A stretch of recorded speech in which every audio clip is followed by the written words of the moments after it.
Good evening. My name is Daniel Young. I'm the owner and founder of Adaptive Perspective and the Adaptive Perspective social media platforms. This video continues my explanation, my advocacy for closed-end funds and our investment strategy. If you want the full methodology, if you want our full methodology and the 12 steps to financial freedom, then head over to Facebook and check out my page there called Adaptive Perspective, Navigate Your Finances. And I give you the whole framework for free. Reminders. This is an unedited video. Who knows what you'll hear in the background as I film these in my house. I am not a financial advisor. I am a financial strategist, and I don't speak like the herd. I walk in limited companies. Sometimes I walk alone, and I'm okay with that. So normally I cover a lot of backstory, and I cover a lot of lead up into uh, the the master list of closed-end funds and then the eventual picks. But today I'm bypassing all of that. Partly because, quite honestly, I'm tired and I would like to get to bed a lot earlier than what I've been getting to bed. But then also, there's not much going on in the market. There's a lot of fluctuation in the market, but there's not a lot of new stuff in the market. So a lot of people have ideas on what the market's doing. A few people of those, or a few groups of those, have real strategies, but only one has both called out and admitted the Fed is printing money again. Now, they're not printing a ton of money, but the Fed is printing money again, which is why I think we're still seeing those small inflation increases. So, what are people encouraging? Like, if I don't watch the news, but in the circles that I read, what are people saying about the market? Brett Owens is saying it's still a bond bull and he's advocating for utilities. I saw one, or I read one free Seeking Alpha article on the bond market and government bonds, and the market at large is pushing technology and big bond ETFs. And I mean, not to ignore not to ignore the elephant in the room, or I guess the bull in the room. I mean, everybody's pushing bonds. It just kind of depends on where you're looking. I would say utilities or energy infrastructure in general would be great if you could find it cheap. And then real estate, because nobody's talking about real estate. Real estate is getting dogged. And that's generally a good place to start. Like maybe not with real estate all the time, but like whatever is just getting dogged and downtrodden, beat to crap in the market, that's a good place to be. Because not that you want to be, not that you want your portfolio beat down. It's just if it's beat down and lowly and uh, however you want to say it, just priced lower than it's been in a while, that's really a good deal to scoop if you can scoop it. So let's use the system, or maybe review the system, but let's use the system and see where the bargains are and see how we can apply our strategy towards picking some funds for the week.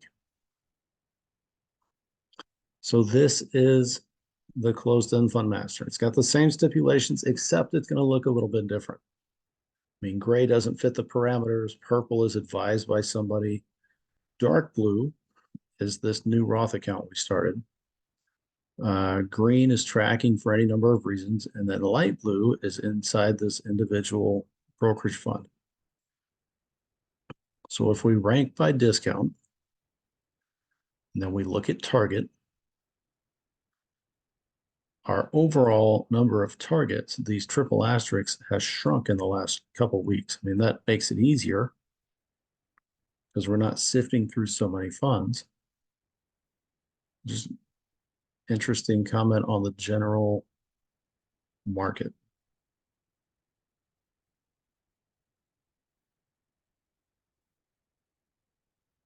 Oh, look, didn't even go all the way to the top. That's what happens with light mistakes. So how do we scale this? We've been focusing on monthly payers, unless you find just a phenomenal quarterly payer. And Business development companies are becoming more mainstream. Maybe more people are talking about them. I like this fund. I dislike the dividend. It pays a great yield. Like we snatched it with a great yield. That being said, it doesn't pay a ton. Uh, KYN has increased their dividend. Still throws still throws an amazing dividend, but compared to when we got it, it's a lot more expensive. And the energy market overall is running on the top heavy richer side at the moment, and I prefer to buy things when they're lower. So if we cut the quarterlies, now we have just this list. So how do we narrow this? So everything is significant discount based on its historical and 5-year data. It's a monthly payer. Now we look at yield. And instead of looking at yield first, like if you focus just on the dividend, there are some phenomenal dividends, but the dividend's not everything. So it's important in how we screen it, but it's not that first go-to. This one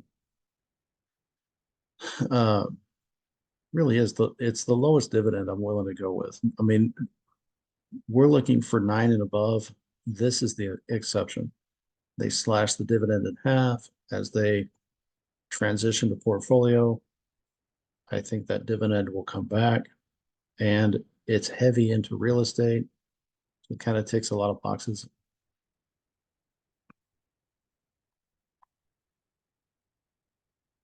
So that leaves us with this list.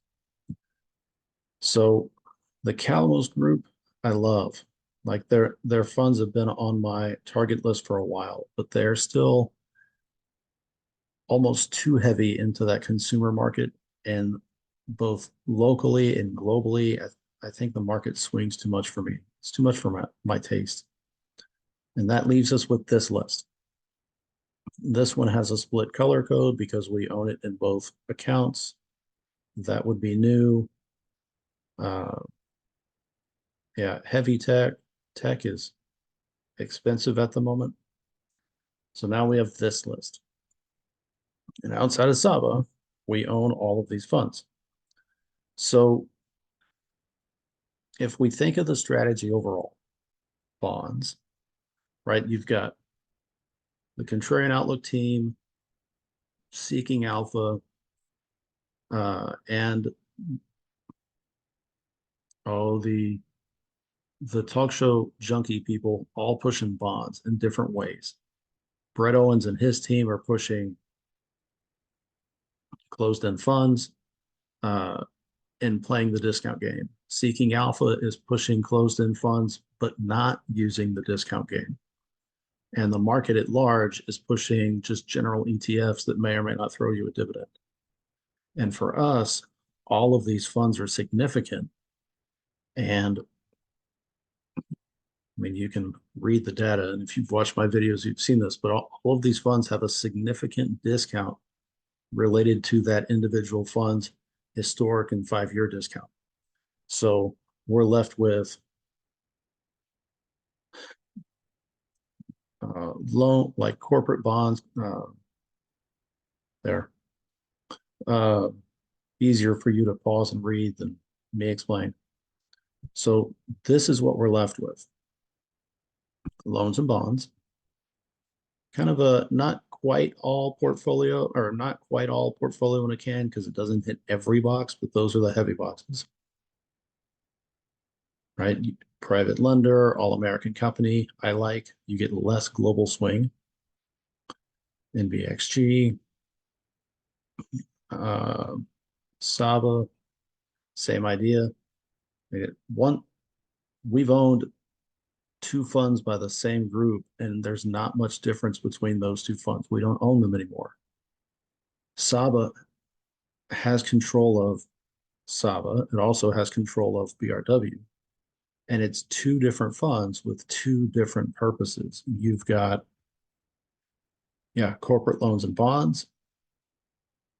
And now you've got a greater than 50% spread or 50% weight of government bonds inside a portfolio. That's kind of interesting.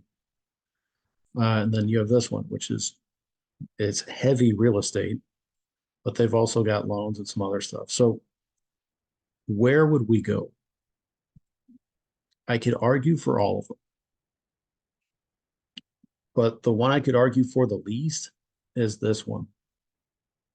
I mean, yes, it's new, and yes, the discount is nice,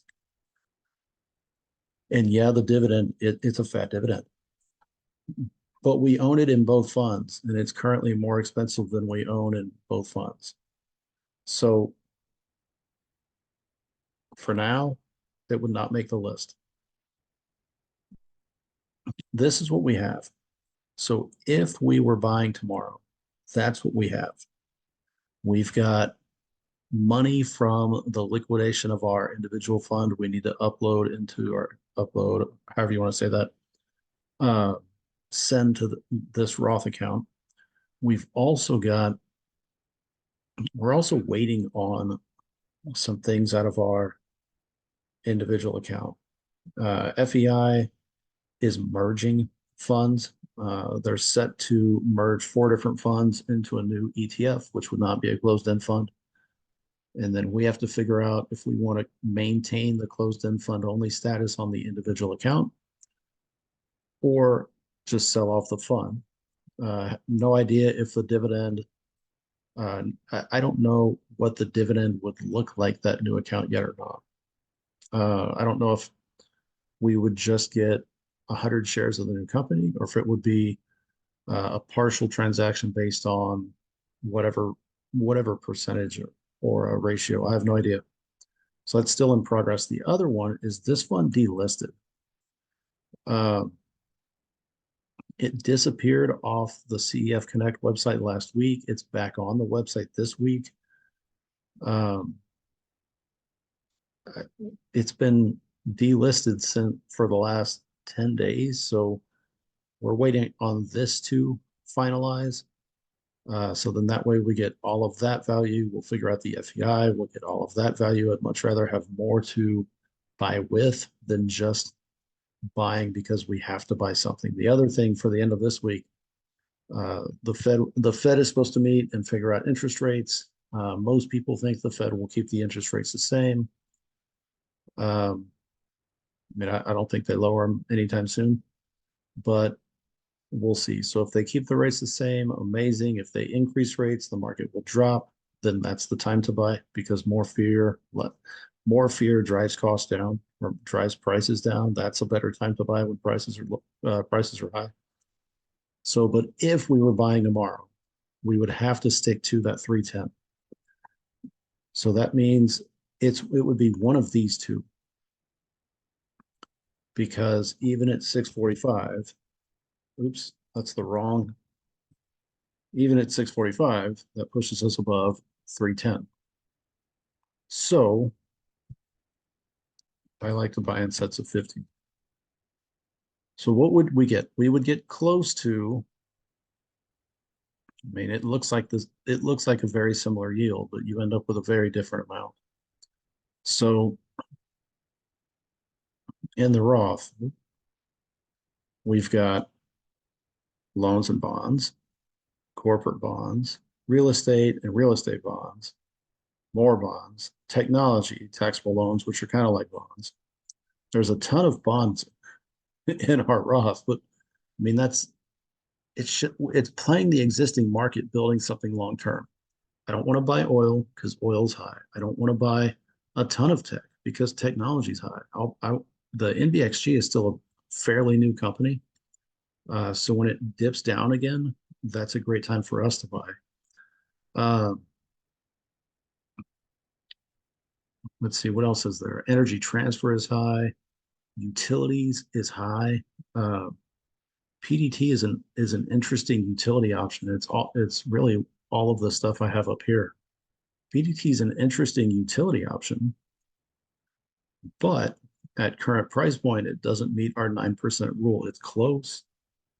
So on the math, it would have to dip back down to what it what it was maybe earlier this week or last week, it was just under $11. So at 10.99, it's got a 9% yield. But at the same time, for 11.20, it's not going to make the list because we just don't have the money this week. Now, with more money to invest, maybe it would make that list. I don't know. But with this list, um, what's the better option? You could argue for both.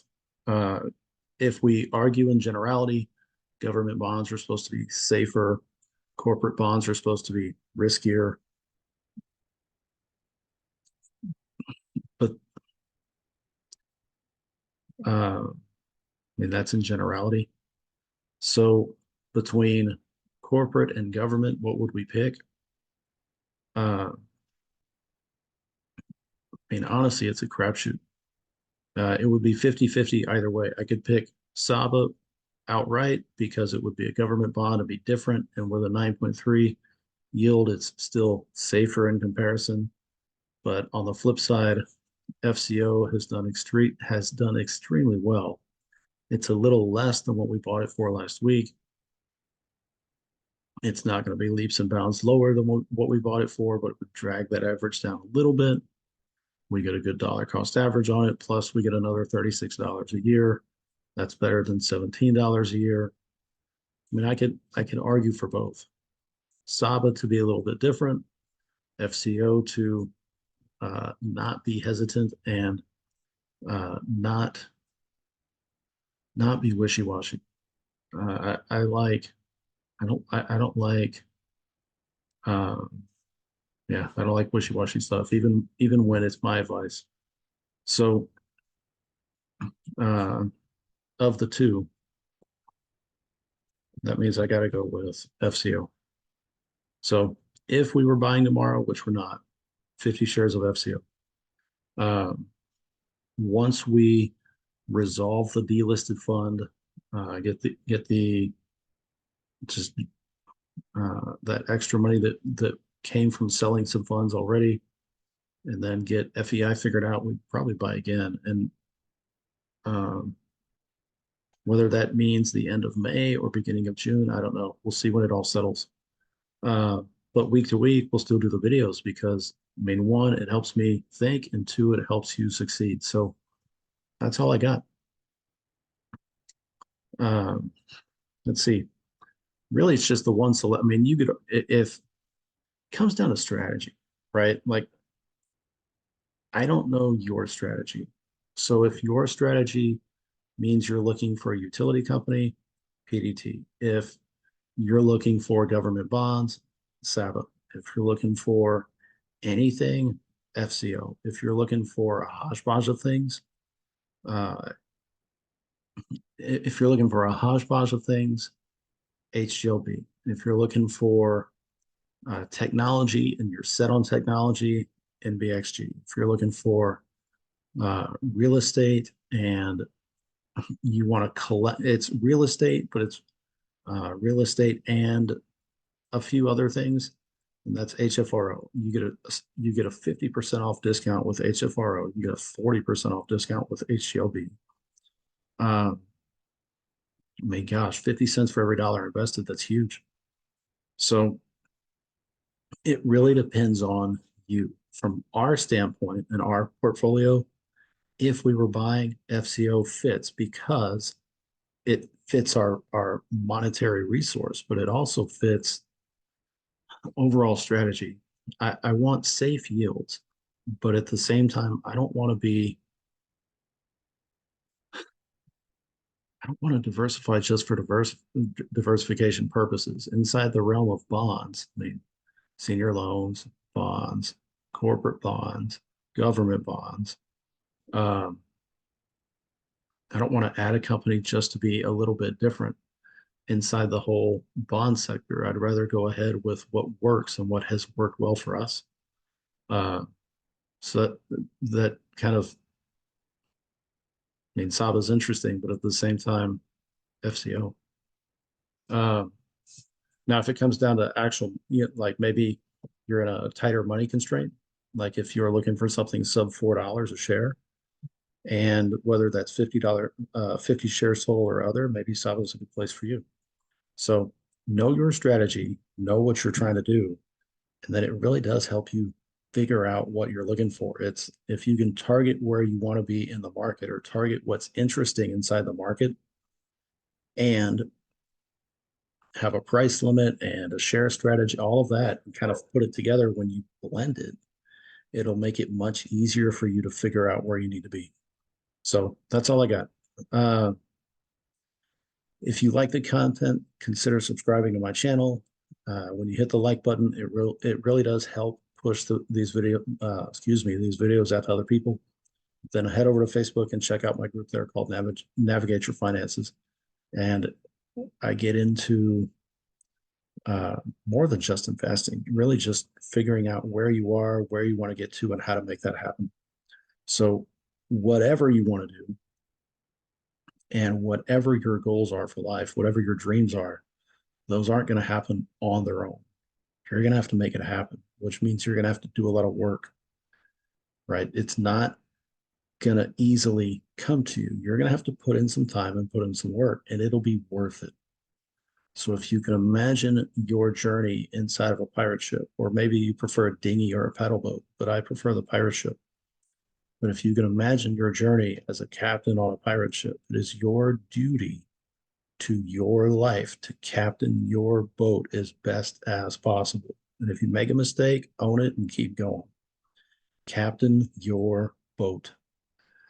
Take charge of your financial freedom and stop waiting for other people to figure it out for you. It is far easier than culture wants you to believe. It is far easier. It's actually far more fun. Um, yeah, far more fun. So captain your ship, make your dreams happen. It will not be easy, but it will be fun. Hope y'all have a great week. See you in another video. Bye-bye.